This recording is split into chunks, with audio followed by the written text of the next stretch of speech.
once again time for another episode of the Kanika Sports Show. I am your host, Kenny Time, and I am on this microphone. And I am joined once again on this Monday by the one, the only, drumroll please,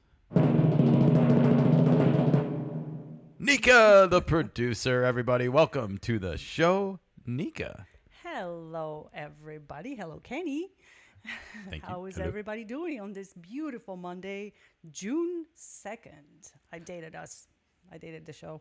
That's okay. Well, I can't speak for everyone else out there, but I am having another beautiful day in the desert. It is sunny. It's not too hot today, which is nice for us and for the new pup, the new official mascot of the Kanika Sports Show. We do have a mascot now. Yes, we do. Check our social media for some pictures. She's adorable. Totally. She is.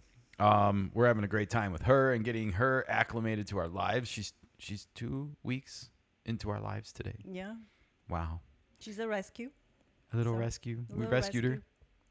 Little buddy. She is napping right now, so it's time for us to get into it, Nika.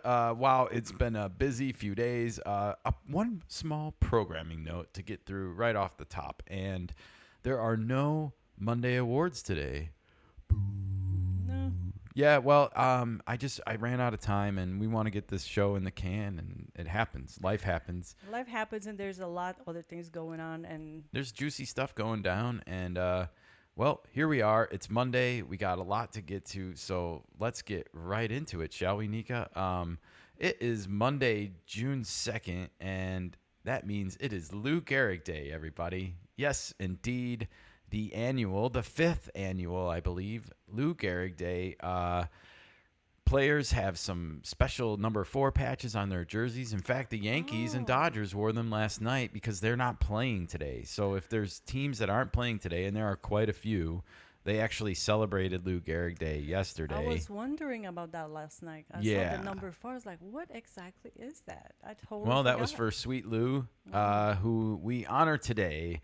And we take the fight to ALS, which is Lou Gehrig's disease. I have the official name in a second from the article I'm going to read, and I'm not going to butcher it. But we are all standing together with Major League Baseball today here on the Kanika Sports Show in support of Lou Gehrig Day. And I just want to add on a personal note, I did some research into this, and I just hope that there's more studies done on the perhaps possible effects that a ketogenic diet could have in the fight against ALS. It seems like there's been some asking for some serious studies to be done, but not actual studies done. And, as we do try to really seriously find a cure, like, we need to consider everything. And I cured a lot of my own health issues by switching to a ketogenic diet, and including, a pretty rapid, not rapid, but a pretty dramatic weight loss. And sustainable. So I'll just leave it at that for this and leave you all to your own devices out there. But I do hope that, we all, what's the right word? Think outside the box when it comes to these kinds of things. All right. Well, I have this article I clipped here from Jeffrey Lutz. MLB commemorates 5th annual Lou Gehrig Day. Yes, it is the 5th one. And 30 special 2025 Lou Gehrig Day autographed cards from Topps will be auctioned to raise funds for ALS research. June 1st, 2025 marks the centennial of the start of Lou Gehrig's famous consecutive game streak. Wow. So that means June 1st, 1925, Lou Gehrig played his first game of what would be, I believe, 2031 straight games. Man, someone's going to correct me on this one. That's okay. I'm trying to remember the curtain that fell when Cal Ripken passed him in Baltimore when I was watching it on TV as a kid, and I'm just not remembering the exact number right now, but that's really cool, and I'm curious who's going to be featured in this Topps autograph set, Nika, so stay tuned if you are a Topps collector. Not a bad way to raise some research funding money. For sure. All right. Well, the first couple paragraphs here I clipped just to give you guys a little flavor, but Sunday marks the 100-year anniversary of the beginning of Lou Gehrig's 2,130 consecutive games played streak. So I was off by 102. I said 2032. It was 2,130. I didn't mean to shortchange you by 98 games, Lou.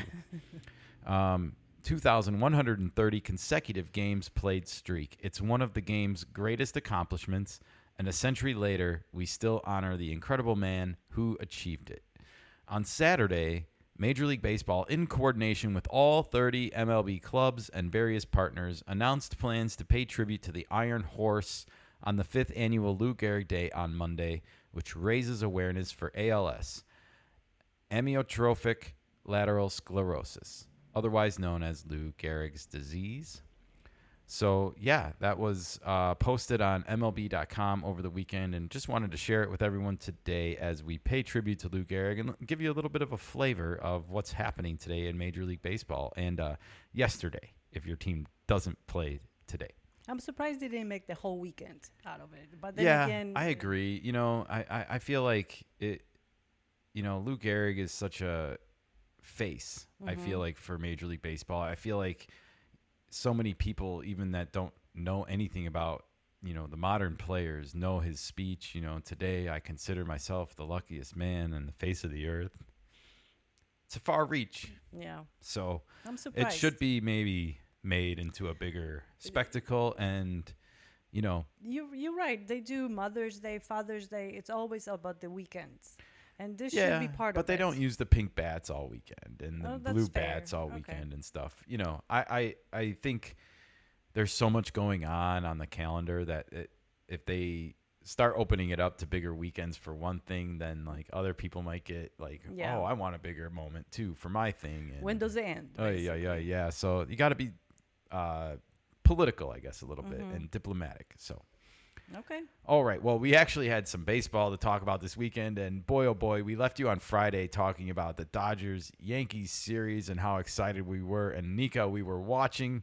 Oh my gosh, my phone is ringing. Stop calling me during my broadcast. All right, I'm going to start that over one more time. All right, over the weekend, we had this highly anticipated 2024 World Series rematch between the Yankees and Dodgers, and they descended on Hollywood. And I don't know, did it disappoint? It got off to a great start. I don't know if it disappointed so much, but it was very interesting because it left a little bit to desire when it comes to matchups. It didn't go, I think, the way anyone thought it would go. No. Which is, I think, everyone thought the Yankees probably had the best chance to win on Friday night when Max Fried was on the mound. He's Yes. been lights out this year in almost every game he's pitched. And I believe everyone thought Yamamoto would dominate Sunday night because he's been so good this year for Correct. most of his starts.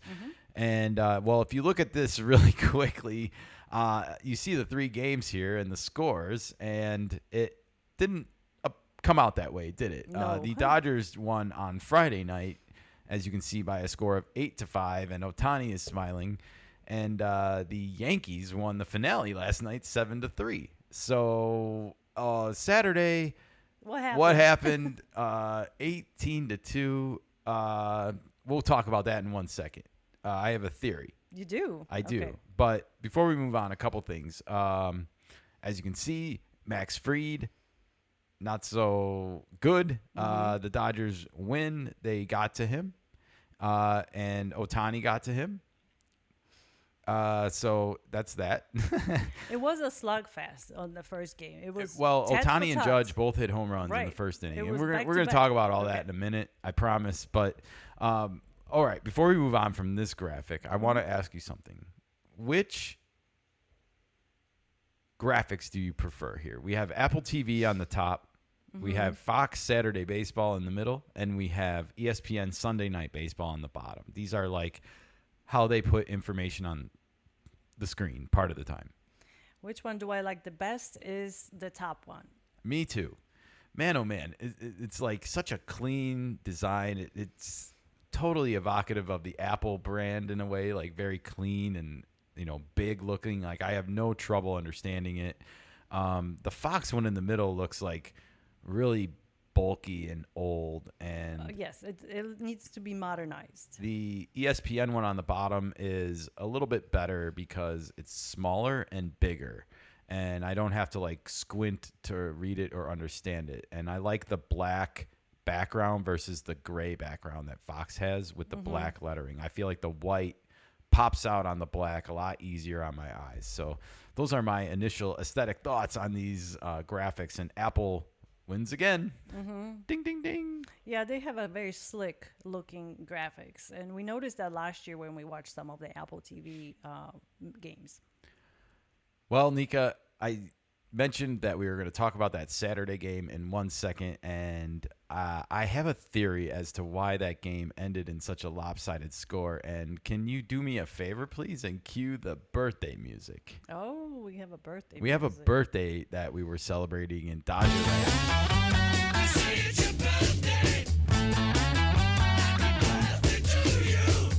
Whose birthday? Happy birthday to you. Flip the slide. I It is Dave Doc Roberts, the head coach of the Los Angeles Dodgers. Do you think his boys came out and won one for the Gipper? Hopefully, that was what the cause of that score was. But Well, that is a 16-run blowout. It was not pretty. In fact, the Yankees got both of their runs on Aaron Judge solo home runs. that's it. That's it. So Yankees if you didn't add show his home run from Friday night, that marks 3 for Judge over the weekend. But aside from that, that was the only bad thing Dave Roberts saw on his birthday this year. So Well, he got interviewed by Ken he Rosenthal. did beforehand, and they So? played clips of it during the game. So it was a big Dave Roberts day, and the Dodgers. Not quite the best in the National League anymore, but second best and not bad. We're going to talk about all of that later. Still doing really well. Still atop the NL West as they usually are. And so not much to complain about if you're a Dodgers fan these days, except for the fact that you keep having injuries. Yeah, that's a different topic for a different story, probably. But he's weathering the storm, isn't he? Like, even through it all, there's still now 13 games over 500, I believe, 36 and 23. 2 pitching staffs? Come on. 2 pitching staffs on the shelf almost. Hurt.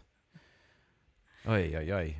Well, all right, well, we talked about these two. Let's get into it. Aaron Judge, Shohei Ohtani, complete theater this weekend over the weekend, especially at the start, right? Like, definitely. they both came out and hit home runs in the first inning of game 1, and it's the first time that the reigning MVPs have homered against each other in the same game in the first inning.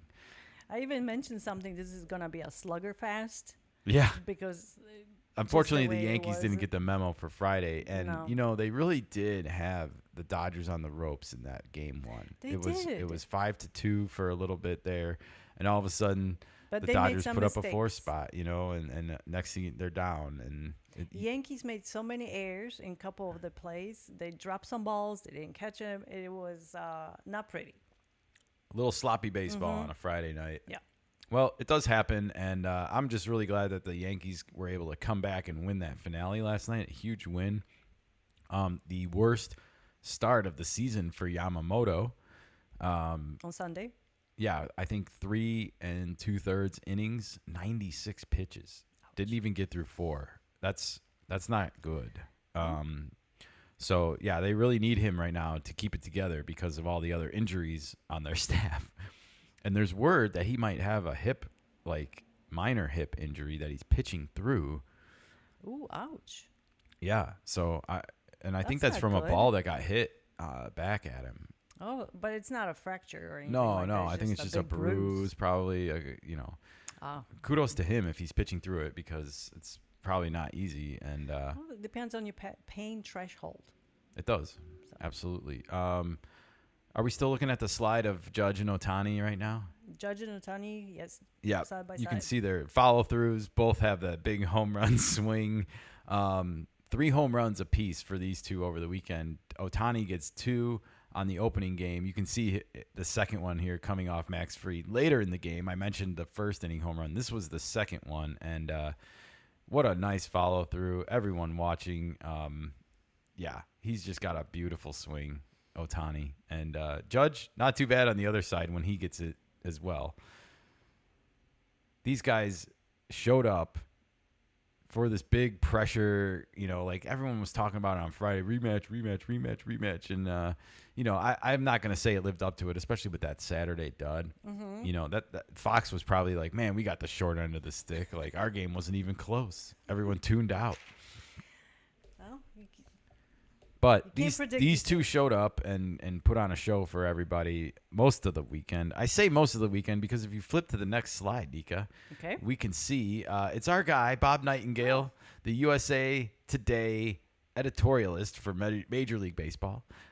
Aaron Judge and Shohei Ohtani are the two greatest players in the game. That is true. And on this day, showed just how difficult this game can be. Judge 0 for 4, 2 strikeouts. Ohtani 0 for 4, 1 strikeout. So neither one of them collect a hit on ESPN's Sunday Night Baseball. But the game was a little bit closer, so people probably stayed tuned in longer. So ESPN gets the win when it comes to ratings, probably over Fox this weekend. But Apple TV probably did not because you have to have the service, and that's an extra add-on. More people probably still have grandfathered in ESPN than they do Apple. You're probably right. Fox National TV, 12 channel, free over-the-air antenna, but the most televised, yeah. Not the interesting game, though. Hey, look at what happened over the weekend, Nika. This guy, Max Muncy, the third baseman for the Dodgers, hit career home run number 200. Yay, that's a big milestone. So congratulations to Max Muncy. We give him a hard time over here on this podcast. His glasses are working. Those new spectacles that he got are doing it for him. These must be the sunglasses variant that he's wearing because I've not seen him without the glasses in any games since he got them. And since Rosenthal mentioned that he went and got them, who did he talk to again about it? He talked to one of his teammates, was it Kiki. Kiki Hernandez. The other guy that wears glasses. Duh. He talked to Kiki Hernandez about it, and then next thing you know, he went and got himself a pair. And he was like, you know what? My eyes are pretty good, but it won't hurt. That's what he said. Okay. If it's psychological, then I guess more power to you, Max. Yeah. Max Muncy, by the way, there was all this talk about maybe getting Arenado to L.A., and he's outperforming Arenado right now big time this year through 2 months of the season. So see how he holds up. It's not always best to go after the shiny toy objects to everybody. I want to point out one other thing before we move on. I've not remembered seeing this variant of the L.A. Dodger logo helmet, like with the cursive D and the LA written inside of it. And I have to say, I genuinely like it. It's a little bit different. Is this for the City Connect uniforms? Yeah, they were definitely wearing them. You can see the sparkles on his uniform. Oh, maybe that's part of it. And it is part of it. And it's just something I never noticed, I guess, before. It's a small, minor detail. And I don't think they're on the actual hats. Otherwise, I probably would have noticed it sooner. So, nice work, Dodger designers. Yeah. As if you didn't need any more praise. Now you get your graphics designers praised. Well, that's my fault because that's my opinion, but I'm standing by it. I like it, Nika. Can't lie. That's good.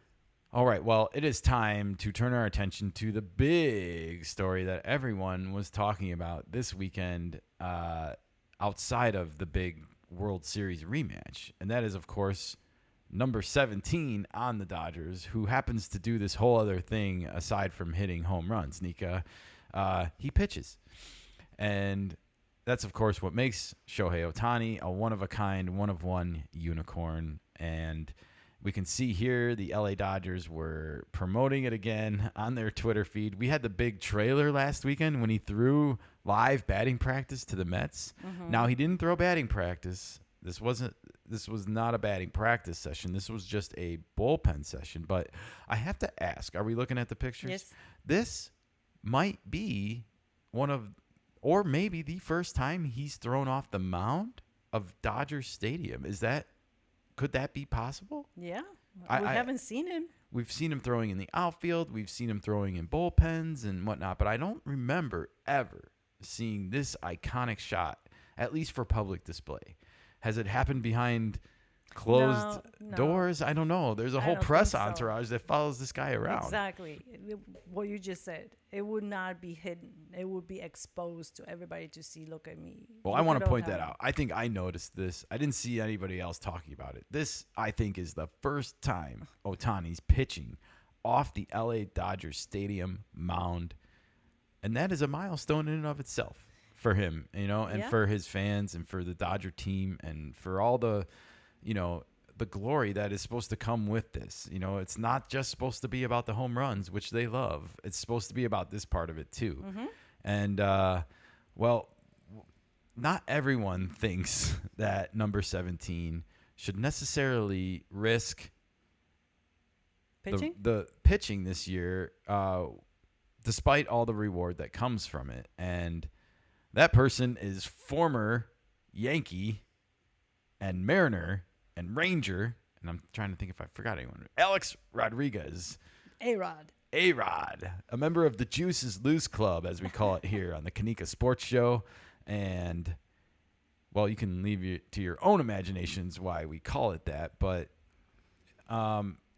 let's hear what A-Rod had to say. He makes two interesting points here. I got split up into a couple clips, so we can listen to point one first. Nika, Yes. whenever you're ready. All right. Tough one for me. We were having dinner with Hall of Famer John Smoltz last night, little name drop, and he said, Poppy, in 2023, he had the best stuff of any pitcher in the game. This is not a stuff. Obviously, his talent's off the charts. But if Ohtani gets hurt and makes it 15 pitchers in the IL, the season's over. So for me, the risk and reward's not there. So you hear it here first from A-Rod, folks. He says it's no-go for Ohtani because the risk of him possibly getting injured by pitching is too great a risk for this Dodger team if they want to repeat as champions. And he's just thinking about the end goal here, the end game, which is to be the champion at the end of the season. Sure. That's what we heard from Roberts too, that he's not going to pitch at the beginning of the season. He might pitch in the second half or in the postseason if they make it. Well, yeah, I mean, they're definitely not rushing him back. It seems like even though he is ramping up and it's June 1st, I mean, there's no the rush. All-Star break is 6.5 weeks away from being over. So the soonest we would see him pitching is in 6.5 weeks in a game. I don't think that's going to happen. I think they're going to push it as much as they can, maybe till September. Push it good. Well, we'll see if they push it out. I mean, I think we kind of go wishy-washy on this topic ourselves because it's hard to be inside the Dodgers clubhouse and understand maybe how they feel about it. But obviously they have a ton of injuries right now on their pitching staff. They just lost another reliever for the season. He's having Tommy John, and probably next season when you look at the calendar, or 18 maybe months. he comes back for an October run in 2026. Maybe. But the bigger picture here is that, what do you think? Do you agree with A-Rod? Do you think that pitching for Ohtani comes with a lot of risk? Of course it does. He's working for the Dodgers. We know how the pitching stuff works. But aside from that, But he's coming back from an injury, so Sure. I And think it's- he'd be good for a minute. yes. Let's assume that. Do you think? But this is his second Tommy John. This isn't his first rodeo. So Yeah. the recovery might be longer. But when he does get injured, then you lose him just for hitting as well. So you lose two players in that regard if he gets injured. 100%. All right. So- Well, let's move on. There's another part to this that he mentions. I said it was a two-parter. So let's take in part two and hear the other reason why he doesn't want Ohtani pitching this year. All right. Something else to think about is he's not a finesse pitcher. He's a power pitcher. Fastball, tight slider, and split. He's already had 2 Tommy John injury. He had a separate shoulder injury in the World Series. I would let that lie. I would have a whole offseason in spring training to set this up physically, emotionally, and mentally. He's not wrong.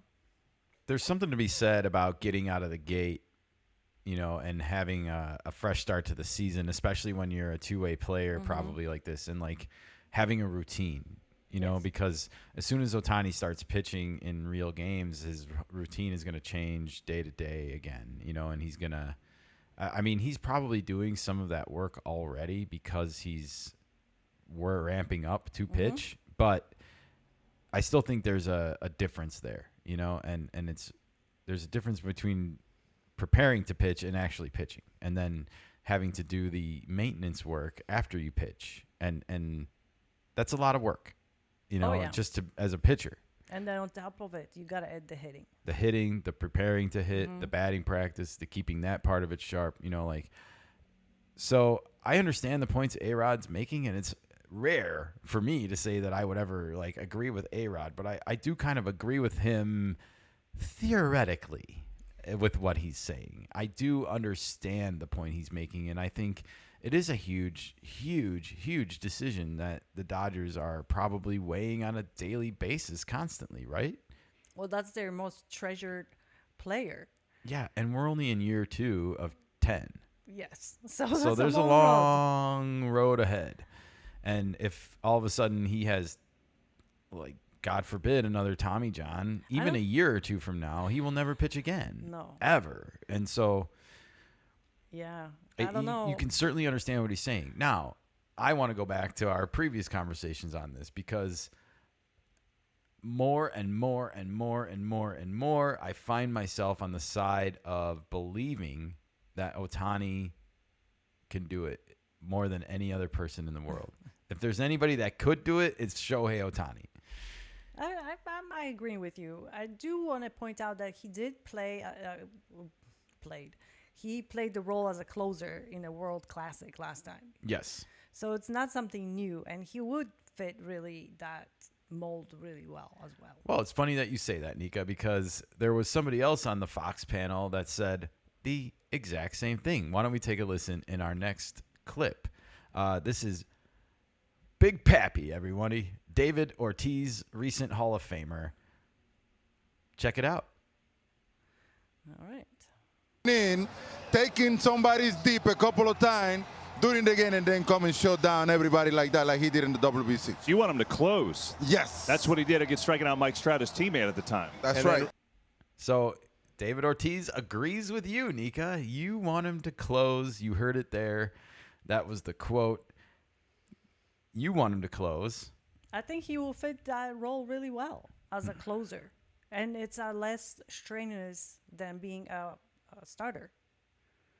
It is. I think it comes with a lot of questions. Aside from the fact that I don't have any doubt that Ohtani would actually be a good closer. I don't think he feels pressure like that much. And we saw him do it in a high intensity game already against a great hitter, Mike Trout. And they were teammates at the time. So everybody even still talks more about stakes and pressure. And we still talk about it. We still talk about it. It was one of the greatest moments in baseball, you know, period, at the time. You know, and that's the cool thing about the WBC sometimes, is it can be like a living history of who the greatest players in that era were. And it's spread more than just all-star teams and more than just all MLB teams and World Series teams. You know, it's spread out way more than that. And I think the WBC gives some of those lesser-known names a chance to shine for their country. But aside from that, I understand, again, this argument. And if the Dodgers decided to go that route, okay, so what happens when Ohtani makes the final out in the 8th inning and the Dodgers need him to go in and close a game in the 9th inning? Like, how is he going to be preparing to come in to pitch in a game when he's coming up to bat? Like, I've seen other people ask this question. How is it going to happen? Like, I don't when know. he starts a game, he's warming up in the bullpen and then coming in to pitch and hit, you know, like, but he's getting to sit down in between innings. There's a little bit of a break and a reprieve, you know, but in this kind of a situation, how does that work? Does he have to come out of bullpen, right, as a closer, not from the regular? Well, I mean, yeah, I don't think there's no rules on Okay. it. Like, you don't have to be in a bullpen, like, to come in to pitch. Like, the position players come in to pitch. Oh, okay, that's you know? true. But I think they might have to build, like, a bullpen in the dugout for him, Just know, to get stretched to out. accommodate, like, oh, you need to get ready to pitch, but also you're due up to bat 3rd in the 8th. what are you going to do? All of a sudden, you're in the on-deck circle, and there's 2 outs. And you still got to And get instead of ready. warming up to come into the game, you're swinging a bat with a donut on. It's not going to work. Yeah. Jinx. No, just kidding. It's not going to work.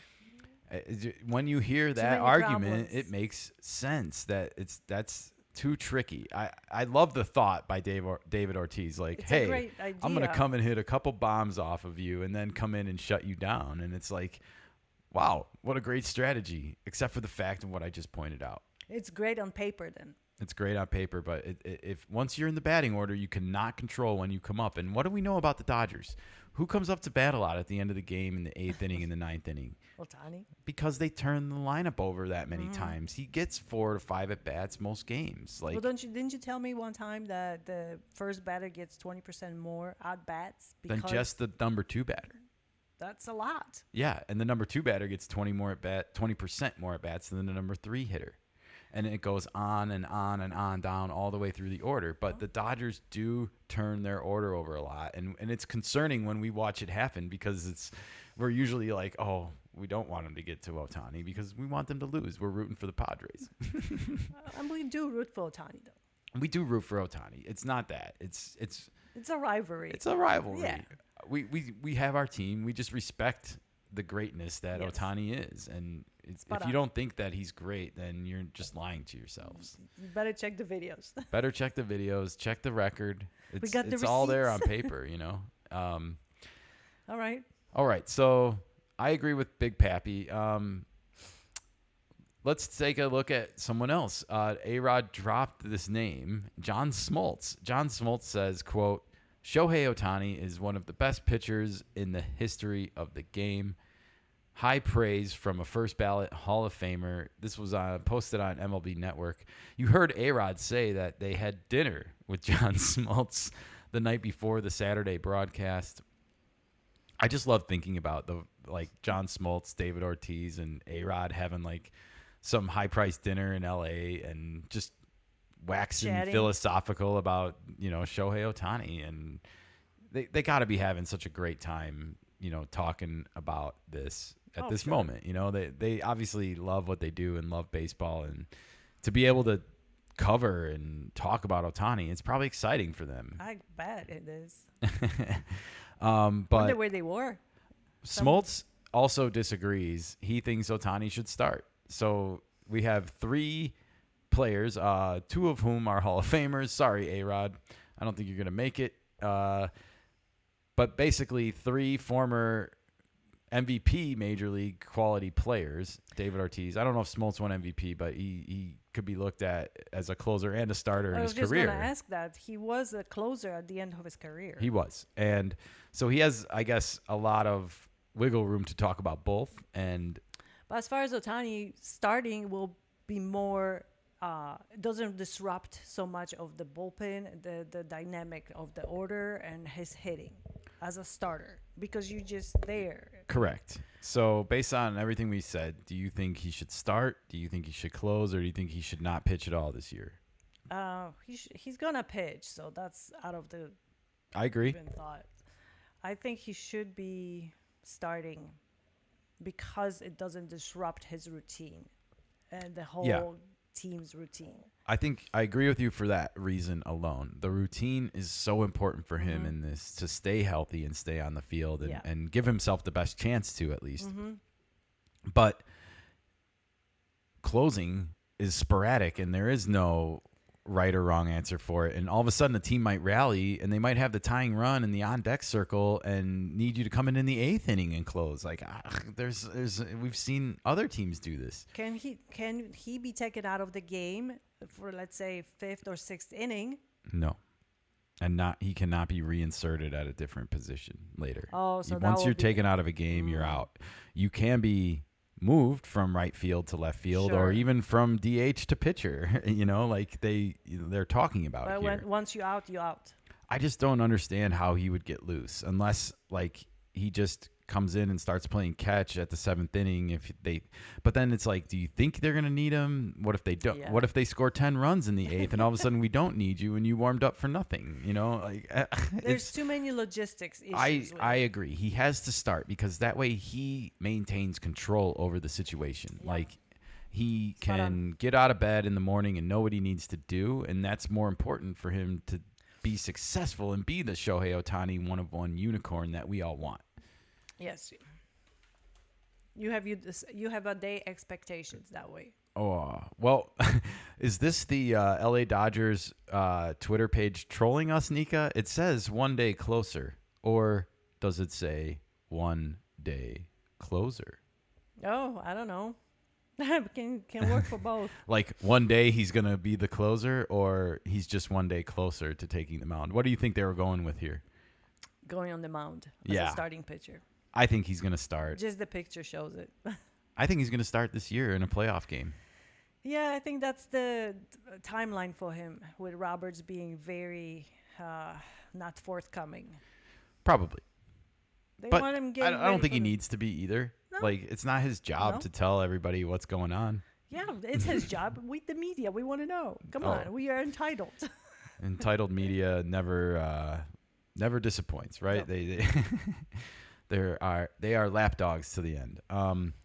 Hey, we got to keep it in the NL West here and switch our attentions to the brown and gold, Nika, because the brown and gold had some adventures on the baseball field this weekend with Pittsburgh.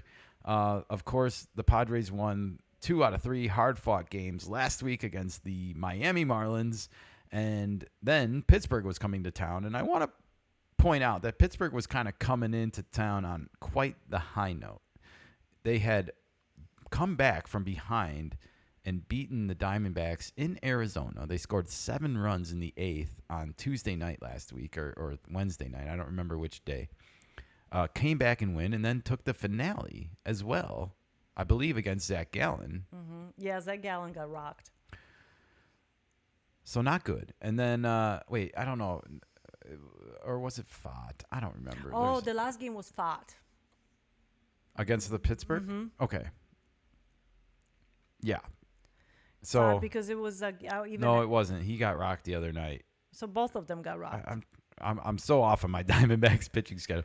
This is not important to the story, by Yeah, the way. okay. I was just recapping that the Pirates were coming in on a 2-game winning streak on the road, and including this big come-from-behind victory last Tuesday. They scored 7 runs in the 8th inning. That's what's important. That's what you need to know. Okay. They came to San Diego. We even had Paul Skeens celebrating his 30th birthday in San Diego on the off day Thursday. So there's my answer. The comeback was Tuesday night. The win was Wednesday. So 2 wins in a row. Thursday night It was off. off. And then Friday night, Padres win. Yes. 3-2 in those aqua mint uniforms that we have for City Connect. Unfortunately, Dylan Cease didn't really do all that great on Saturday night. Again. Padres drop the middle game, and then we fall down early, 4-1 yesterday. Manny Machado did hit a solo home run in the first inning and give us a lead. And by the way, we have milestone watch for Manny Machado. It is number 349 of his career for home runs. The next one will be number 350, and that's a special milestone for any player to reach, especially a third baseman. So we will be watching and talking about that when it happens, hopefully this week. More on that in a minute. But back to the Padres here. We, as you can see from the slide, Jackson Merrill here, a nice war paint, by the way. I love when he wears the eye black, like in triangles like that. We came back and we scored 4 runs in the 7th inning and overtook the Pirates. We win 2 out of 3. We've now won 11 out of the last 12 games we've played against the Pittsburgh Pirates, and none of them against Paul Skeens, by the way. Check out our shorts section on YouTube if you want to hear how lucky the Padres have been by missing Paul Skeens. But, yeah, as you can see here on the next slide, we got that 4-run 7th inning, and the Padres improve to 33-24.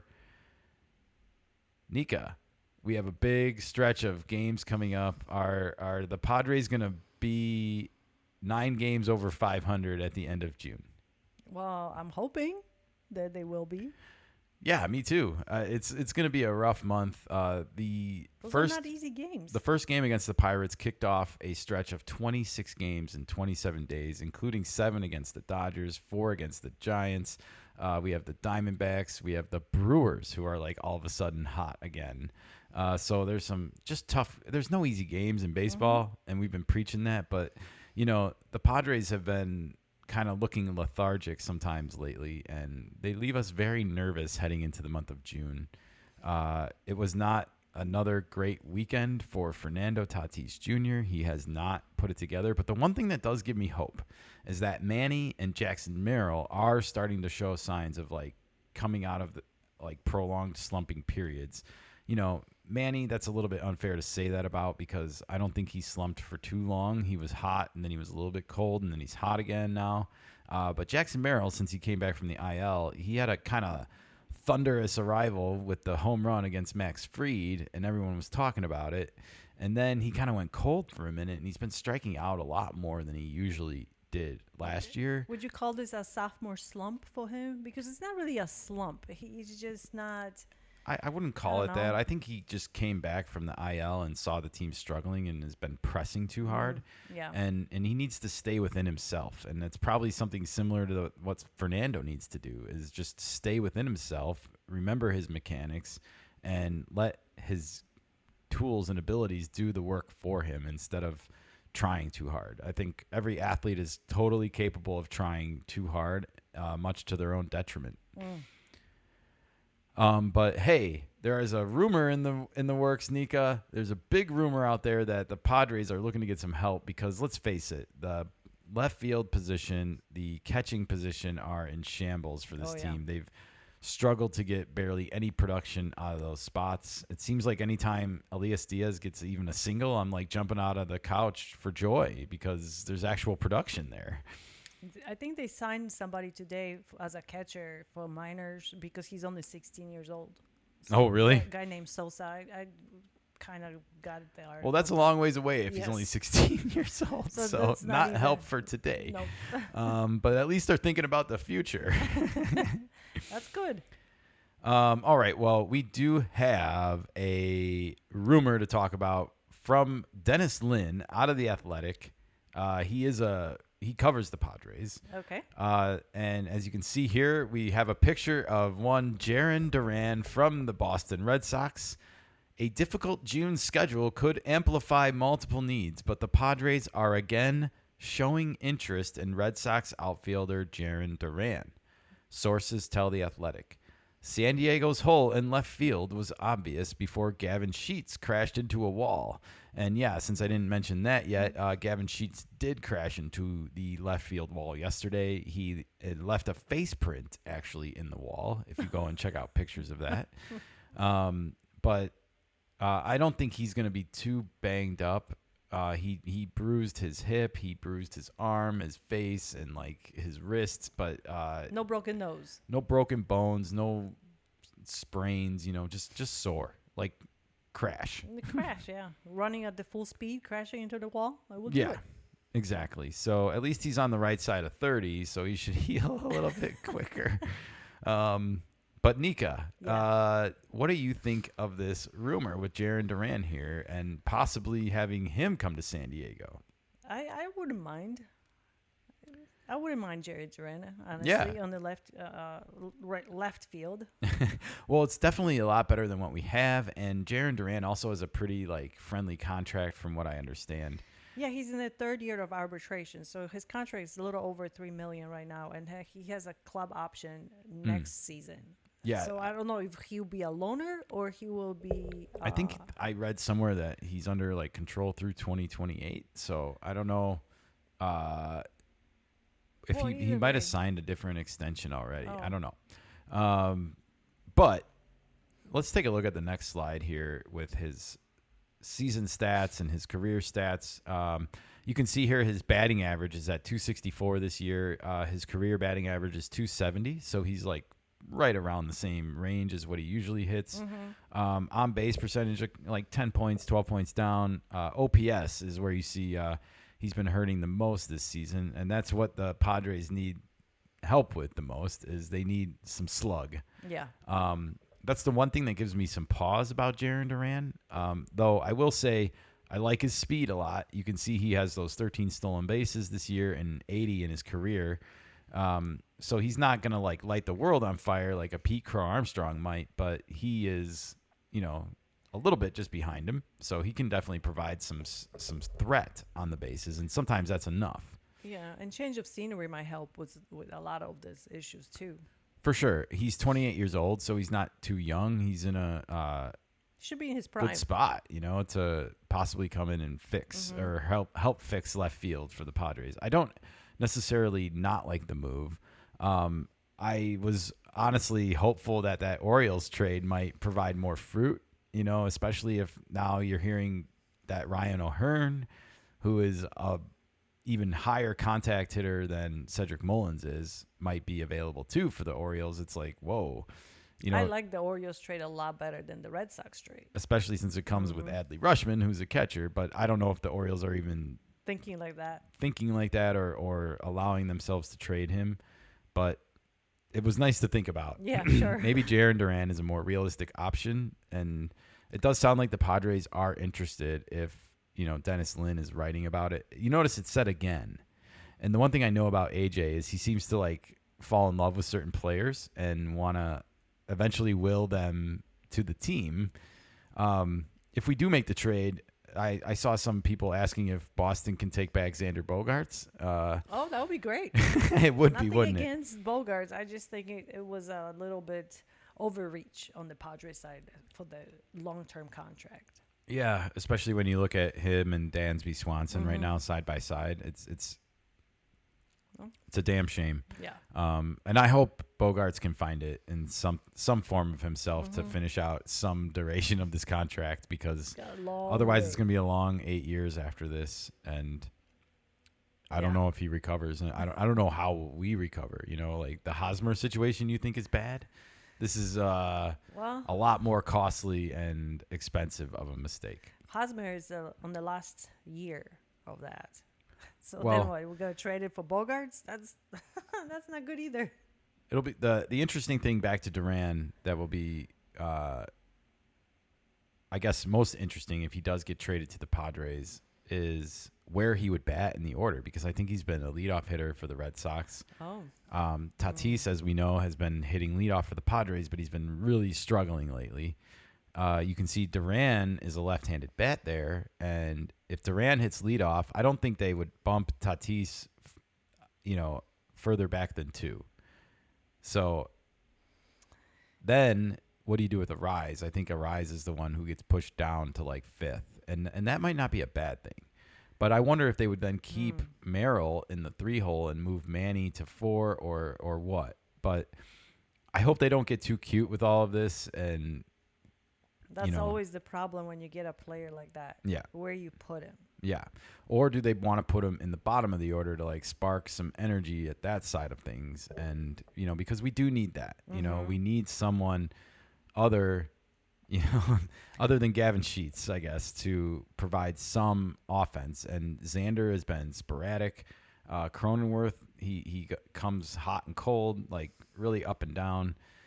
And, the rest of the catching we talked about, non-existent. Left field, Hayward, he's on the shelf now. Lockridge, he's been absent lately. Yeah, it's tough. But there's definitely room for him on the team, I think, right now. So if they go out and get him, we'll wait and see. We'll be the first to talk about it, that's for sure. Hey, we got to stick in the NL West for this last little nugget. Nika, it's gotten really bad for the Purple Menace in the Rocky Mountains. It is the Colorado Rockies. The Rockies have yet to reach 10 wins this season. What? I'm sorry, what? They now have the worst start through 59 games in Major League Baseball history. Ouch. 9-50 through 59 games through June 1st. So they beat the White Sox record from last year. Well, they're on pace to. Oh, okay. I mean, it's not over till it's over. Sure. But this is pretty fugly Yeah. in Denver. Oof. Poor guys, you know. Yeah, it sucks for the individuals on this team to actually have to go through this because, you know, they're only collectively this bad, not individually. And there's a lot of good young players on this team that are going to be good Major League Baseball players. And, you know, they're going through it right now. But they have to be traded to a different team in order to capitalize on that. Yeah, possibly. Or, you know, have their own team get fixed at some point. I mean, that would be nice. You would think that a team that's this bad and in the cellar for this long wouldn't stay there because they would be drafting high and have more guaranteed kind of players to come into your organization. The biggest thing the Rockies struggle with, I think, is landing free agent pitching, is because free agent pitchers don't want to go there and boost up their numbers, which generally tends to happen if you pitch in Colorado. So one of the ways they're going to have to circumnavigate that whole situation, in my opinion, is just overpay.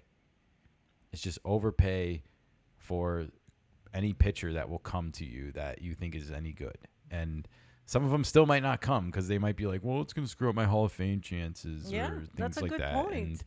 And it might, but at the same time, if you go out there and get the innings, even if your numbers are inflated, then maybe the Hall of Fame voters take that into account. Like, oh, he did it, and not only did he do it, he did it in Denver. It's a challenge. It's a challenge for a pitcher. If somebody wants to challenge, that's great. Yeah.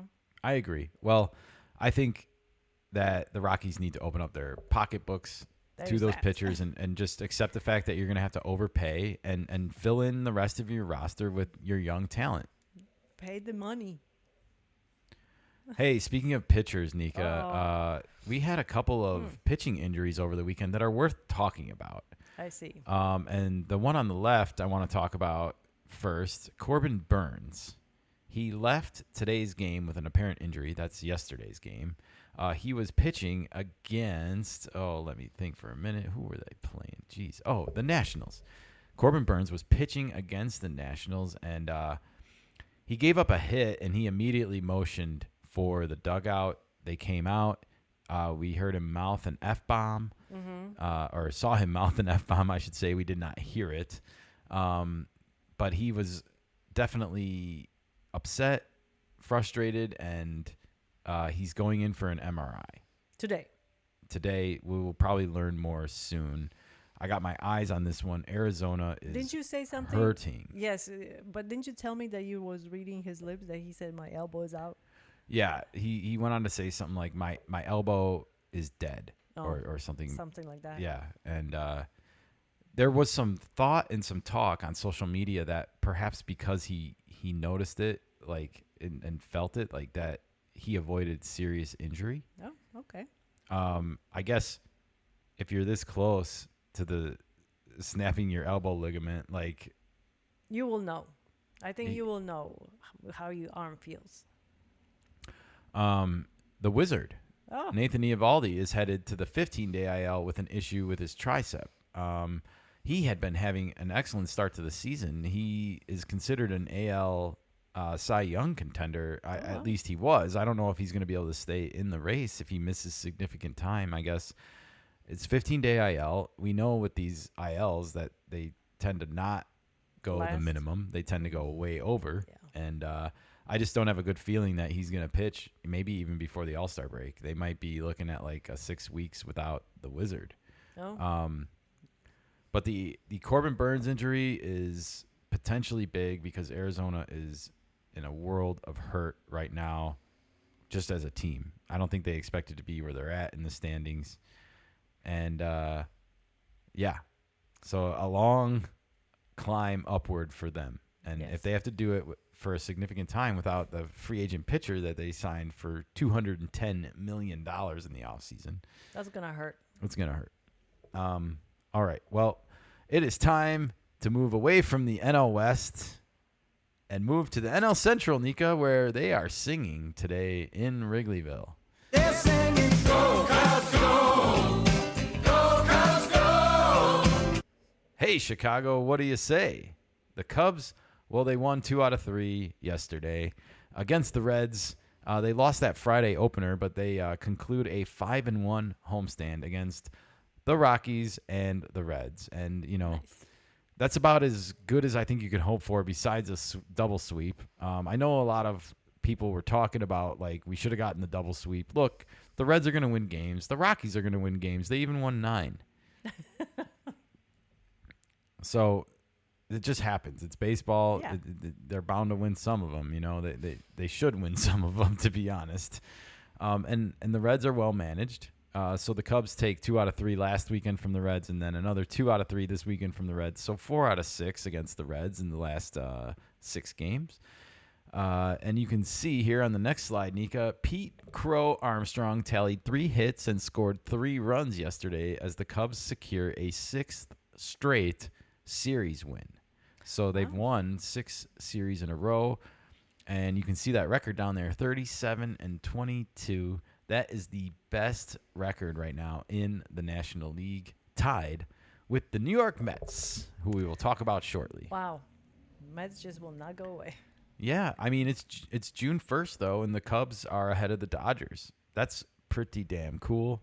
I did have a sad note that I wanted to get to and pass along to everyone, and it's always tough to find the right moment in a sports show that we try to be funny to put a show or a moment like this in there, but I would be remiss if I did not mention that Ellie De La Cruz chose to play yesterday after learning about the death of his older sister. He went on to hit a home run, and as you can see in the picture here, he pointed to the sky, and he went on to make a little heart gesture. But that's got to be a really emotional thing for anybody to go through on the sports field, playing in a game less than 24 hours after losing someone that close to you. And our hearts go out to him and his family, and wishing him, mourning, like I hope he is able to find time to mourn his sister's loss appropriately. This also had Cubs fans crying. Kyle Tucker left the game yesterday after he was stealing a base and he was sliding into second head first. He jammed his right ring finger on the base, or on the ground, it looks like there. Sorry, wrong arm. So he had the mitten on his left hand, but it was the non-mitten hand that got caught underneath his uniform, it looks like. Oh, I see. Now the good news is Bruce Levine, Bruce Levine, as you can see in the lower right corner, says X-rays were negative on Cubs. Kyle Tucker jammed finger, day to day ! And Craig Counsell said Kyle Tucker is day to day after jamming his right ring finger, and he's, quote, not too concerned. That's good. So that's great news for the Cubs. Cannot afford to probably be without Kyle Tucker for any prolonged period of time, especially when you have the Cardinals and Brewers kind of hot on your heels still. But the biggest news, I think, for the Cubs lately is that Daniel Palencia, to me, has emerged as the definitive Cubs closer on this team. And I hope he gets every opportunity now to keep this job. You can see the stats here: 20.2 innings pitched on the season, 22 strikeouts, a 1.74 ERA, and a 0.77 WHIP. That is outstanding, the WHIP. But more importantly, look at that picture.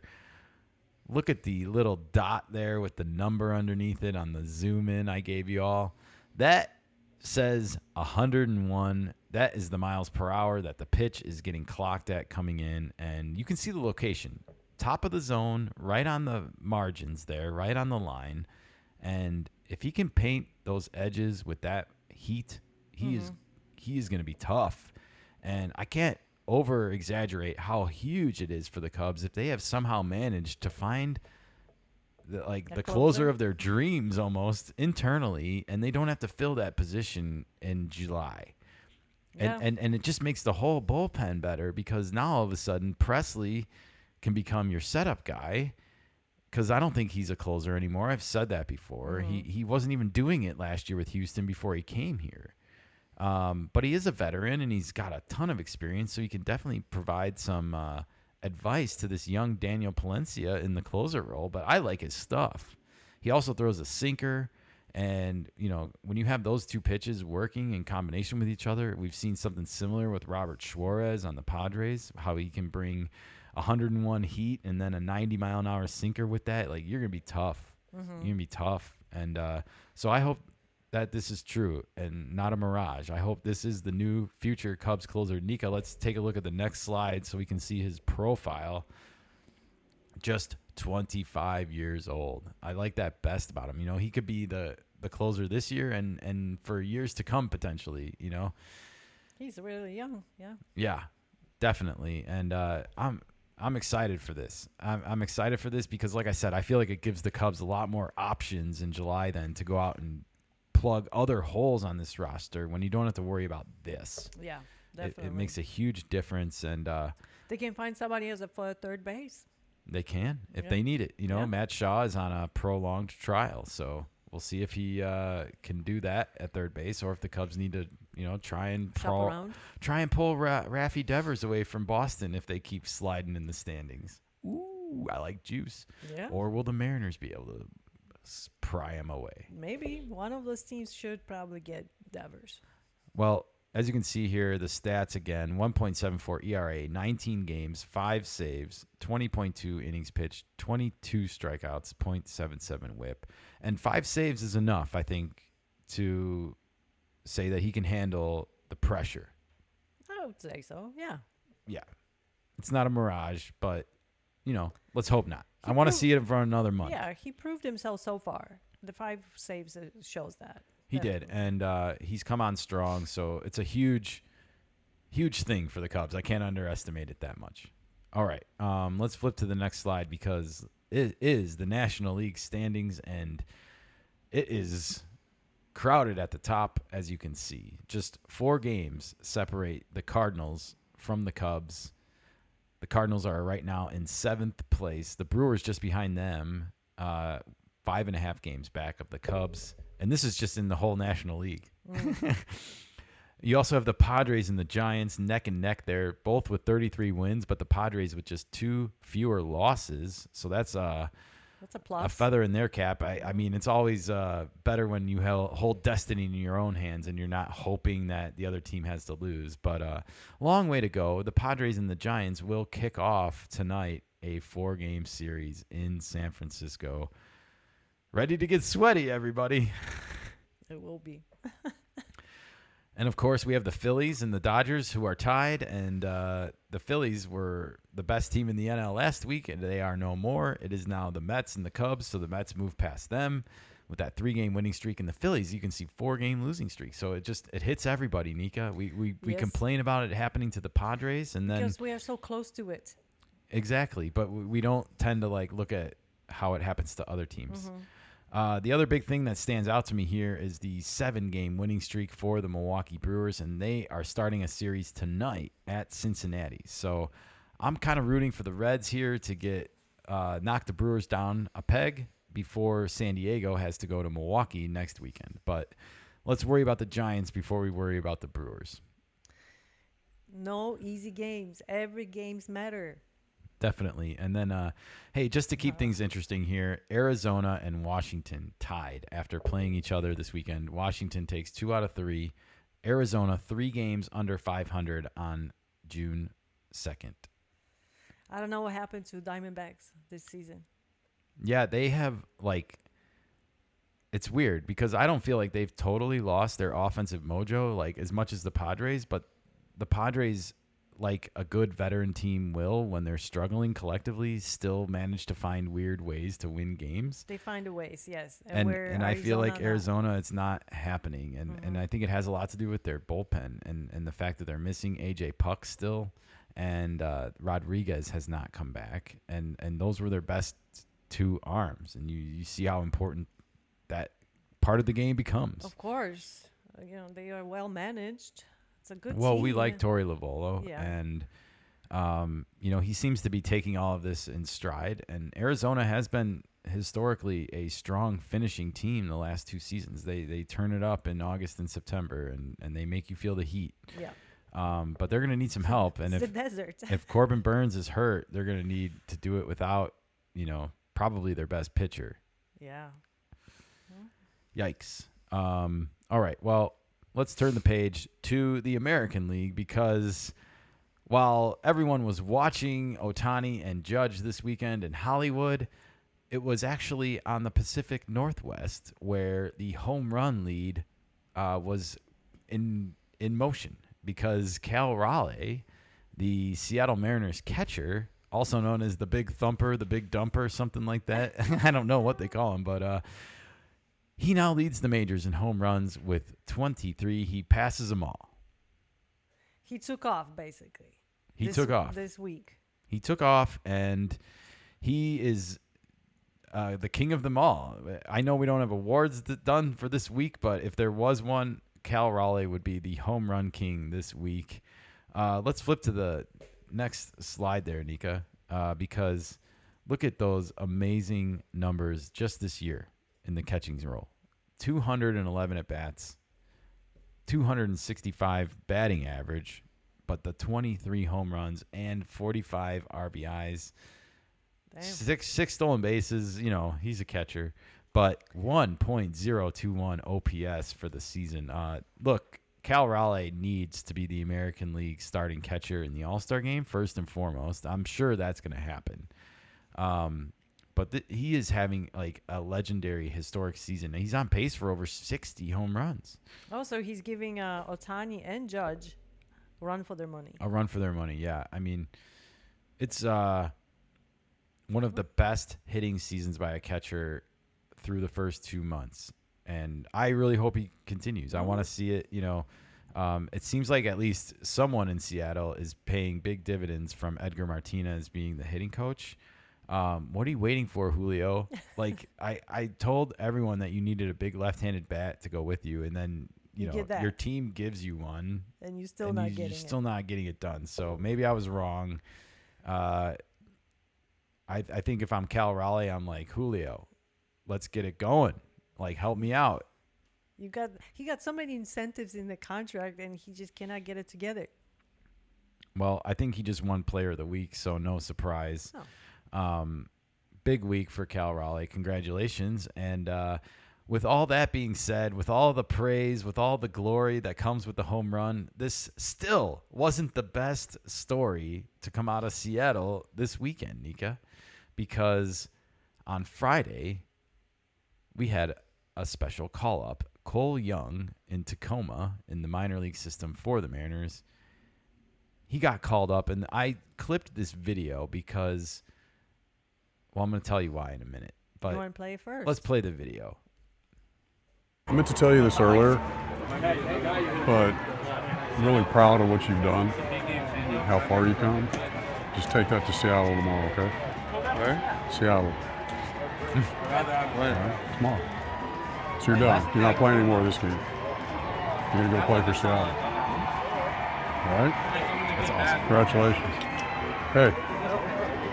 Thank you. I love this. I'm just going to keep talking over this while this plays out. Come on, kid. I got to go to He's work. about to just give a bunch of his Pack, teammates left field. hugs, Left field. Go left field. applause, and Second base. I think we've seen this office promotion where they call the player into their office and tell them that they're going to the show, and that it's become this like viral moment for them all to like kind of stage. I feel like it's worn its welcome a little bit, and I'm not saying that it's going to work out this perfectly every time, but I love how this worked out because of the fact that he gets to have a handshake in the dugout, that it gets to happen in the middle of a game, and then he gets to have this moment with his current teammates, at least, that are all trying to get to the same place. A lot of them, at least. They're not playing in the majors today or this day, but they are all wanting to be there. They all want to get to the show, and so what a cool moment caught on camera for Cole Young, and I just wanted to share a little bit of this with everyone because the story continues, everybody. Cole Young got on a plane and went to Seattle, and that's when this happened, Nika.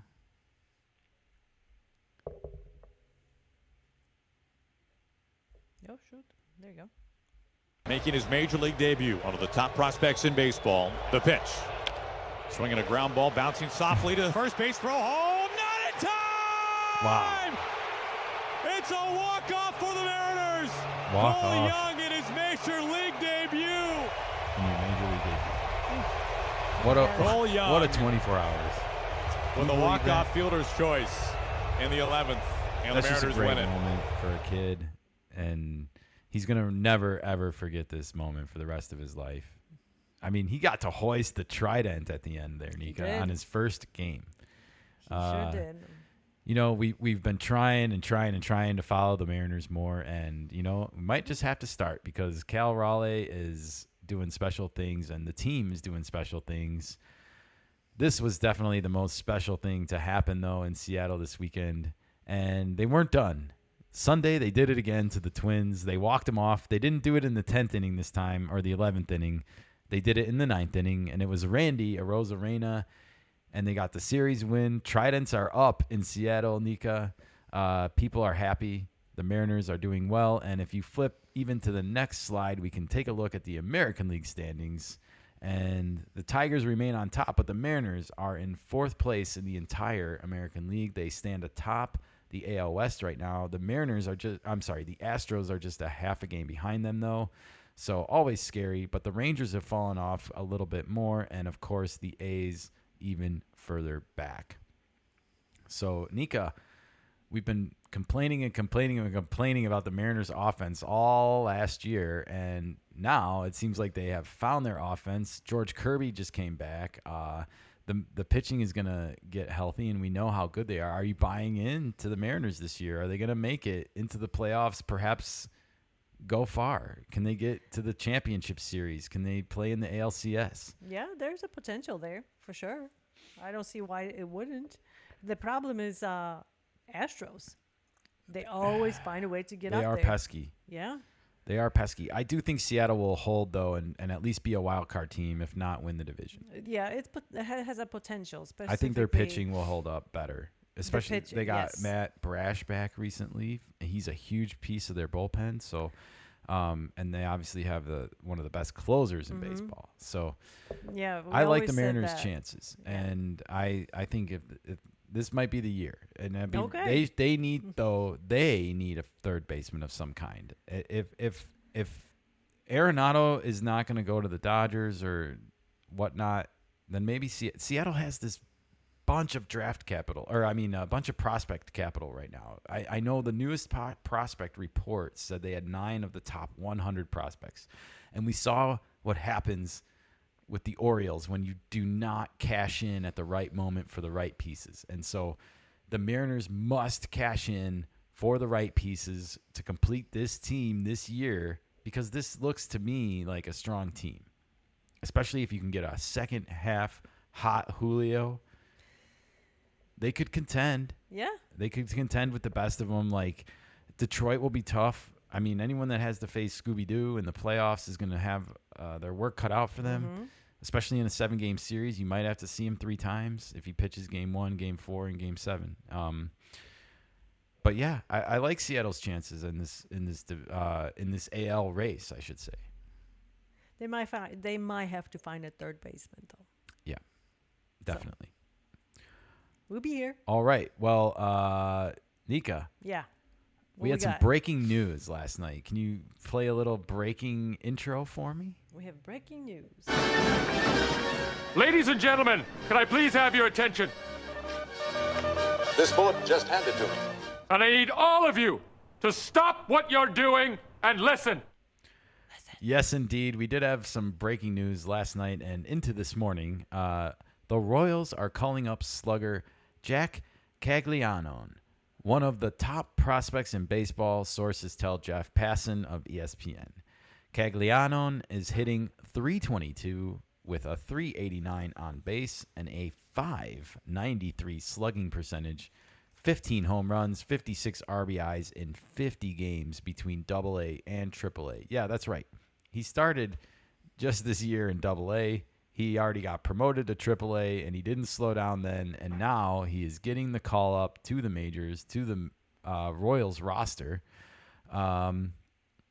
Okay. Exciting news. One of the top most sought after prospect autograph cards I've seen in my circles of card collecting. Really? Yeah, people are jonesing for this kid. They see potential. Look, yeah, let's take a look at the next slide here. The Omaha Storm Chasers. I love looking at the minor league names. But Jack Cagliano, number 14, good number by the way. He bats left and throws left. He's listed as a first baseman, though. I did read he can also play the outfield, so it'll be interesting to see where they slot him in. I mean, the Royals have Vinny Pasquantino, the Pasquatch. But this is interesting, right? Drafted Kansas City Royals, round 1, 6th pick overall, but just last year. And he came out of Florida, University of Florida, it looks like, college. Again, the numbers speak for themselves this year in the minor leagues. 15 home runs already, and it's June. Like they start a little after the major league season, and so he's got a lot of pop, a lot of power, a 982 OPS. I mean, he's ready. He's ready to play. And hopefully all his stats translate correctly, because that's always he's 22, and miss. the one thing you have to wonder about is just with it doesn't happen with every college player, but will their game translate to the pros? Because they do come with a little bit more polish as a draft pick because they're older, and he's older. He's 22 and he's getting a call up, and it's not necessarily older per se, but he's coming more polished because of the fact that he was drafted out of college. Okay. But he's not 26 out of college. He's 22. Yeah, that makes it really young still. True, I agree. All accounts. Okay. All right. Well, with that, we're going to take a look at today's Major League Baseball schedule, Nika. And as I said earlier, only 7 games on the docket tonight, which means that we have a lot of teams off, 16 teams in Traveling day. It is a traveling day, and everyone's getting situated. But the Rockies and Marlins are playing each other in Miami. The Angels are taking on Boston in Beantown. The Brewers head to Cincinnati. We talked about that matchup already. I will be watching that one. And I do believe they have to face Hunter Green tomorrow and Andrew Abbott on Wednesday. So not going to be easy for the Brewers to keep that winning streak active against those two pitchers. Detroit is visiting Chicago to take on the lowly White Sox. Let's see if the Sox can make some noise against the division leaders, huh, Nika? South Side, let me hear you. But wait, so will the Detroit play down to their competition too? Well, we'll have to wait and see. I mean, it is the majors. And the White Sox don't have 9 wins this year. They have 18, I believe. They have twice as many wins as the Rockies. Well, they're not the worst team in the baseball. Not this year. Not this year. San Diego, as we mentioned, will visit San Francisco for the first of 4. We need a split here, man. Yeah, we do. I don't know how else to put it to you. I'm reserving a seat outside in case it gets really sketchy at the end. Yeah, or a PlayStation controller. Yeah, one or the but there is other. wrestling on tonight, too, so that's a pleasant distraction if things go south. That's true. The Twins are facing the A's in Sacramento, so we'll see if the Twins can catch some of that minor league ballpark home run fire. Ugh. And, of course, in L.A., the New York train continues, but it's the other New York team that's rolling into town. It is the Mets, or the Metropolitans, if you want to be formal. But the Metropolitans will be taking on the Dodgers for 4 games at Dodger Stadium. They're probably wishing for a split as well. Well, yeah, but I mean, I think the Mets probably hold the upper advantage in this series because, A, you don't have to face Yamamoto. And they know that already going into it. So knowing that you don't have to face a team's best in 4 games is already a win, right? Yeah.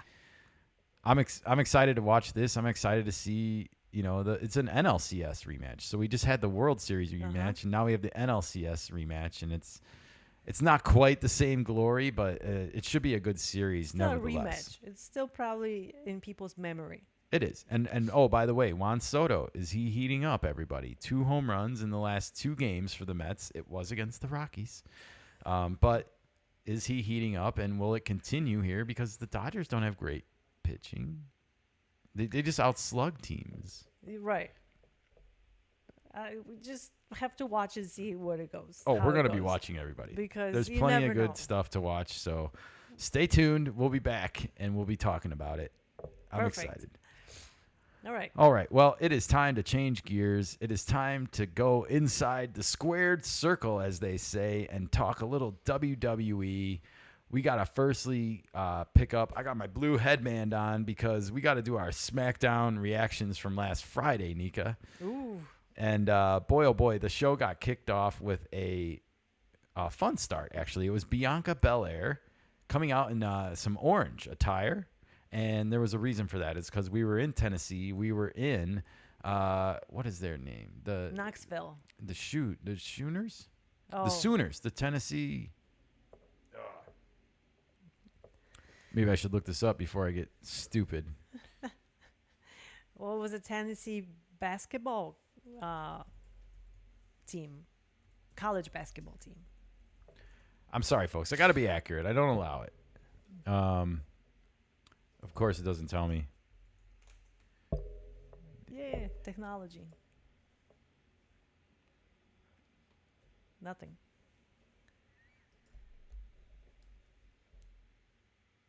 Wow. Well, their mascot, according to this, is a dog named Smokey. Aptly it named. orange? It has orange attire on. Okay. Well, that's okay. The team name is the Volunteers. That's the name Way I was well looking wrong. for. Sooners, that's like Oklahoma. So I messed that one up. I'm allowed to admit it. We Yes. correct ourselves. Sorry, let's do it right for Bianca Belair. She kicked off SmackDown in Tennessee in her home college town, and it was the Volunteers, and they played the song for the fight song for the Tennessee Volunteers, and she led them in a little sing along, I guess. She did. She got the crowd going. She did. I think I like it when WWE does like. I guess the hometown opening, maybe that's the best way to put it. Like you play up your roster and you look for creative ways to interject them maybe. You can see in the picture here, she's got a little bum finger right now. She's actually kind of on the injured list and not wrestling. But she didn't want to come out and make an appearance in her hometown, and I could totally understand that. But as she was doing this, she was, of course, rudely interrupted, Nika, and it was her new nemesis, I guess, her old friend, now turned enemy, Naomi. And Naomi has, of course, been wearing some crazy tape. Caution for a while. She's I would definitely be cautious around her. She seems like an emotional head case. No, just kidding. She's playing a character, but I do want to give her credit because as she came out here to ask for Bianca's forgiveness and apologize, she did do some good crying on cue, Nika. She did. Great acting. By Definitely. The way. It was I was impressed with the quality. It didn't seem like forced in any way. No, crocodile tears and all. It was really good. Yeah, but Bianca wasn't having it. No. And before we could get any resolution to this, all of a sudden we found ourselves at the start of this three-way qualifier match for Money in the Bank, and Jade Cargill was coming out to the ring on Friday. This was our pick, Nika, for the winner of this qualifier match. But before we get into it, the outfit. I know you were a fan of the outfit. Yes, I liked it. I liked the whole look with the wig and everything. So. Yeah, Jade definitely has a great fashionista backstage, whoever's doing her up or helping her or advising her. And maybe it's just her, but she's doing awesome with the wardrobe choices, so keep it up. Unfortunately, Nika, if you can look at the next slide, this match did not go our way. Nia Jax eventually came out and was a part of this three-way match as well. And as you can see here, near the end of the match, she got up on that second rope and was going to do this. I just call it like an earthquake drop because Earthquake was a wrestler when I was a kid, and he kind of dropped on people like this. Not from the top rope, but just as like a running in the middle of the ring kind of thing. Nevertheless, the same effect is caused. You just plop yourself down on the middle of somebody. Now, she stacked both Naomi and Jade on top of each other and went to do this sandwich on them, but failed, at least on Naomi. She did land it on Jade, but Naomi, as you can see in the left slide, is already starting to jump up and get out of the way. and she was able to roll up Nia from behind and get a quick 3 count, escape with victory. And Poor Jade. Poor Wanted Jade. to Yeah, win. we wanted her to win so bad, and we just like her. Like, she looks like a wrestling chick. She does. She has the looks awesome. physique. And I just wish, at least since we've been watching, that they would push her more. It seems like she's getting the short end of the stick a lot. Much like Maybe she has to wait her turn.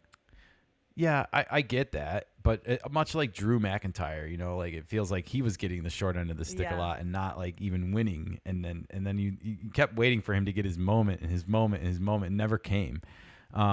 Same thing's kind of going on with Jade here a little bit, and it's making me wonder what is actually the long-term plan for her character. Yeah. I would have just liked to have seen her in the ladder match, honestly, this weekend. Yeah.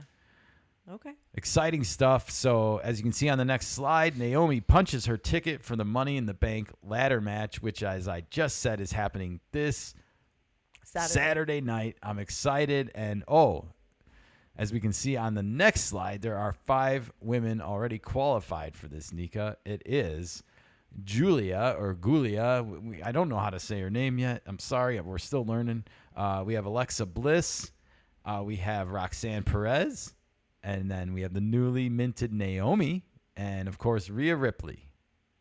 And those 5 are in it for sure, which means there is one more that needs to get added to this 5. Oh, okay. So it's 2-on-2, not 5 on, fighting amongst each other. It's 1-on-1 on 1 on Okay. 1 on 1. Oh, and so then they there's all gonna one be more fighting. that's going to be added. Yeah. So there's going to be 6 people There fighting can be in the ring. only one winner. Wow. It's going to be mayhem and chaos, everybody. Ooh. And if you flip to the next slide, I'm excited for Raw tonight because we do have our final triple threat qualifying match. Stephanie, and I see. Stephanie Baker, who is from NXT, right? Yes, I think so. She's from the minor leagues. Apologize, we're still learning all of our divisions. Liv Morgan, of course, the former WWE Women's Champion, and Ivy Nile getting it on tonight. Nika, do you have a favorite for who is going to potentially win this match? I think Stephanie will. I think Stephanie will too. She's up and coming, and I can see her winning it. I do love her outfit for the goth of it and the Yeah. horns.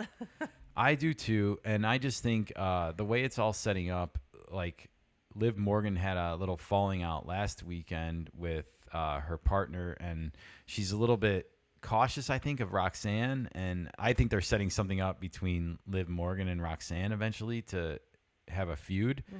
But I think it's going to take a little bit of time, and so I think Liv does not get in the Money in the Bank Yeah. match, and instead I think they're going to give Stephanie a boost because they've been promoting her a lot. So we'll see. We're usually wrong about these things, as you saw last Friday. We were so wrong. Wow, I gotta turn my attention to another part of SmackDown that just blew me away, Nika, and that is the presence of one Javon Evans, who teamed up with Rey Fenix here, and they had this tag team match, but I could not stop watching Javon Evans. Look at these 2 screenshots. Look at how high he is jumping and leaping out of the air here. High flyer. Yeah. And he's up and coming. wow, he brought some excitement. I was impressed with this display. And I saw a lot of people on social media being like, can we get this guy on the SmackDown roster ASAP? I kind of have to agree with that. Yeah. I want to see him in WWE more. He should be in Royal Rumble. He should be in Survivor Series. He should do a match at SummerSlam. Like, We don't know his mic skills yet. we don't. And we don't know a lot about like his character and selling stuff. But I want to see him get a chance just based on the athletic skills alone. Like, we talk about the Rockers, we talk about like the Hardy Boys, we talk about some of these old tag teams. He reminds me of that kind of energy, and I think WWE needs it. And Yes. there was some other stuff going on in the tag division on SmackDown that we're not going to get into. It's a little bit bizarre for my tastes sometimes, but I like the old tag teams, the Rockers, the Hart Foundation, the High Flyers, the people that bring energy. I mentioned the Hardy Boys. I'm trying to remember Edge and his partner. Sorry, guys, but It's been a while. Edge and his partner. Well, if you look at the next slide, I doubled up this picture just so you can see he jumped off the top of the turnbuckle there onto the ground from the ring. So he got way up there on this stunt and landed on all three of these guys, taking him to the ground. Good stuff. And Ray, his partner there, was helping hold those other two.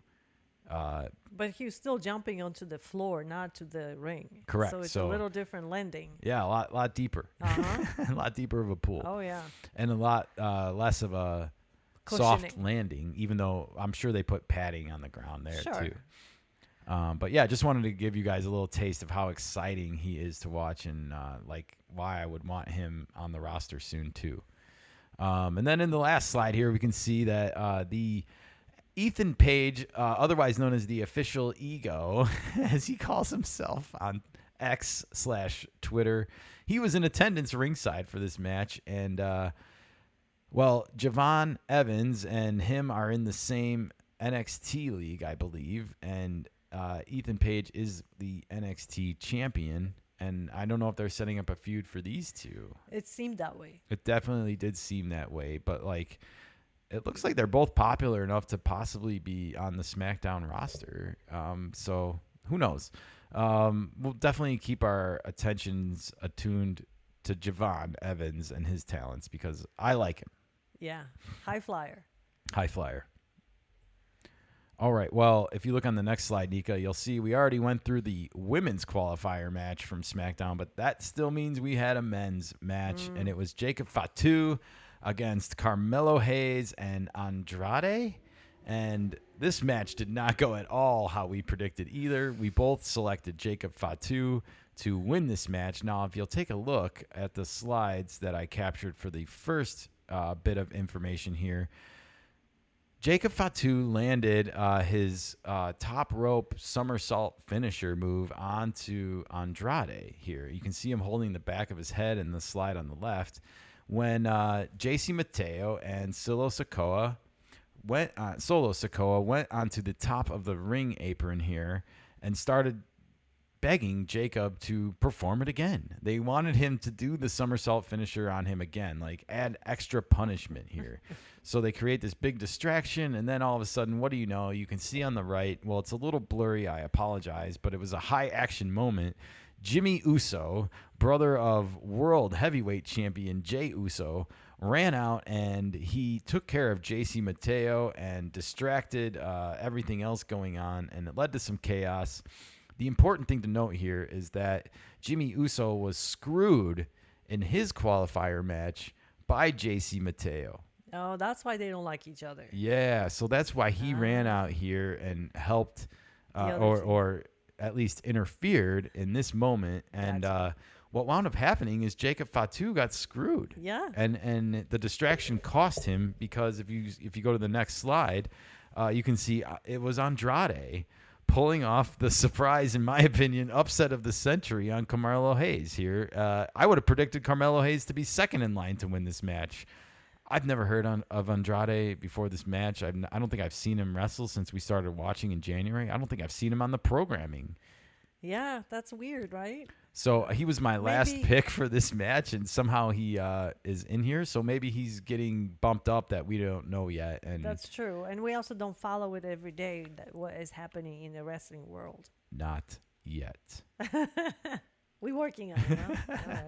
We are working on it, and we are moving right along here because, as you can see in the picture, Andrade qualifies for Money in the Bank. His last name is that Elidolo? Elidolo? I go with that. Well, all I can say is it's not a double L because the left line is taller than the right line for the next to in his last name. All right, Nika can't see; it's way too small on her screen. Hey, flip to the next slide though, and you can see these are the 5 men who have qualified so far for Money in the Bank. It is Solo Sikoa, it is Andrade, it is Seth freaking Rollins and Penta, as we saw on last Monday night's Raw, and it is also, of course, the LA Knight. So there were 5, and there must be 6, and that brings us to tonight's Raw. We have a men's triple threat qualifying match.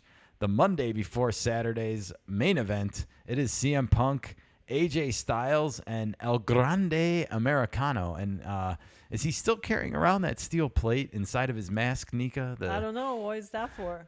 I don't know, but I feel like this might also be a misdirect. And I feel like CM Punk is like the obvious winner, and I don't think he's going to win. Yeah, you might be right. So I'm going to go with El Grande Americano, actually. Okay. Well. And I feel like CM Punk is being set up to Fail. maybe play a role in that four-way or in that tag team headlining main event that we have not talked about yet, but we are about to talk about. That's because we had one other big Smackdown reaction from Friday night, and that's because John Cena and Cody Rhodes were both scheduled to make an appearance, Nika. And as you can see, it was being teased ahead of time here. Now, I got to say, as we flip to the next slide here, we can see, like, Cody Rhodes has just the most insane introduction in all of WWE. Does he not? The pyrotechnics go off, what, 2-3 times throughout this whole thing? It was very similar to a rock concert. Lots of smoke and lots of thunder, as they Yes. say. But once he came out, I got to say, I'm not a fan of the suit look here. You know, When did he start wearing a suit like that? Was that his always the way he looked, or I don't this is know. something new? We don't follow it a ton since except since January. Yeah. But I just, as a general rule of thumb, I wasn't a fan of the suit here. Yeah. It makes him look like less of a good guy, I guess, or more of Sleazy. a villain. Yeah, sleazy. Exactly. Like, anyways, Maybe that's what he's going for. I don't know. Cody Rhodes' big announcement was basically that he is never going to hesitate with John Cena again. And he eventually got around to asking the fans, if there's anything they wanted. And they, of course, wanted only one thing, and that was Jey Uso to come out. And boy, did that take, 2 commercial breaks to get him out to the ring. And then they were doing the hand bob with him in unison, and then they got into the middle of the ring and they stopped again, and they started hand bobbing again and went to commercial break again and come back, and it looked like he was finally about to talk, and then John Cena's music hit. So Jey Uso didn't even get in a word edgewise here before the reigning WWE champion came down, the undisputed. He came down to the ring here, and as you can see, he got in the ring on the mic. A couple of great quotes here. Quote, "You're too desperate and you're too lazy." He was talking to the American Nightmare and to Jey Uso himself. Pretty funny stuff there. And then he said, "Logan Paul is paying your mortgage." I guess they're living rent-free in his head, huh? Yeah, I guess so. Oh, boy. That was, quote, cold, John Cena, according to the WWE X page here. And, you knew what was going to happen next. Logan Paul got out there and got on the mic. His time is now. That's what he said. Now, he was claiming that because of interference from Cody Rhodes that he cost him the World Heavyweight Champion. Yes, he and did. that Jey Uso is not the real champion anymore. And I just have to say, I think Cena interfered before the American Nightmare in that match, right? So I don't really know what Logan Paul's talking about if he wants to start debating semantics. It's a drama. Oh, it is drama, and it was high octane here. Yeah. And you notice they saved this segment for last, everybody. Yes. This was the 3rd hour, Definitely. and everybody waited in anticipation for that. It was the last segment I was waiting in Yeah. anticipation for. Like, This is the Smackdown talk. because I thought Cody Rhodes would start the show. I understand why it went down the way they did it now. But anyways, makes sense that way. this slide was funny. Now, it says it's on. But if you look, Logan Paul is like gesturing his hands towards Cody Rhodes and Jey Uso. He had to kind of convince Cena to get into a brawl with them two at this moment. Like, he didn't really want to get into the brawl at this moment. He did not. So it's kind of funny. But nevertheless, Cody Rhodes wound up insulting them enough to induce a brawl. They got into a brawl, and it all ended this way, Nika. Cody Rhodes holding the WWE Undisputed Championship belt that was once his and hasn't been since WrestleMania 41, and Jey Uso holding his World Heavyweight title in the middle of the ring, and So is that John Cena and Logan Paul on the outside looking in, getting ready for vengeance. So did Cody steal the belt? I mean, Or I'm is that sure a he had to pre- give it back, but Sure, but is that a prediction to what's coming? well, I'm sure he would like it if that came I know true. he But would. there's only a few people that know that, and those are the WWE writers, everybody, which is why you cannot bet on wrestling. You cannot. We looked. We did check Polymarket. There is even no markets. Nothing. So, I mean, you can make your own bets at home, but there's no legal betting. well, it's all going to end up here, Nika, next this Saturday. Yeah. Live Saturday, June 7th, 7 Eastern, 4 p.m. Pacific time from the Intuit Dome in Los Angeles. It is Money in the Bank, presented by Cash App, streaming exclusively on Peacock and on Netflix internationally. John Cena and Logan Paul against the American Nightmare, Cody Rhodes and Jey Uso. Nika, who are you leaning towards in this matchup? Ooh. Uso and Rhodes. Uso and Rhodes, huh? I mean, I think so too. No titles are going to exchange hands No. here. Now, I do think we're going to get some kind of shenanigans in this match. I don't think this is going to be a clean bout by any stretch of the imagination. So we'll have to wait and see how it all plays out, how it all goes down. I also want to point out that I think CM Punk has some unfinished business here. CM Punk also has some unfinished business with Seth freaking Rollins. And so he also has his own business to take care of tonight. I don't know. This could go a lot of different ways. I do think Cody Rhodes and Jey Uso will squeak out a win here because of the fact that there's no titles changing hands. Yes. So the crowd-pleasing factor has more to gain because of the fact that there's no, like, shenanigans to steal championships or anything Right. on the line. And it makes it more fun that way. It does. It does make it more fun. Wow. It's been a good show. It's been a long show, hasn't it? Yes. All right. Well, I guess it's time to get off the air so we can start cutting up this content and getting it online and getting it distributed to all avenues of the interwebs so we can actually watch Raw tonight too and watch baseball and take it all in. We'll be recording again Wednesday, everybody, and putting out some new videos then. But until then, we hope that you all stay safe, enjoy the games, enjoy Raw, enjoy everything else going on in the sports world. I know the NBA finals are all set. They've been too boring for me to get invested in, so I apologize to all our NBA fans. Maybe next season. Maybe. Until Wednesday and until next time, this is your host, Kenny Time, signing off for the Kanika Sports Show. Nika, anything to add? Have a wonderful day and a week. Indeed. Have We a good will one. talk to you again soon. Bye. Bye.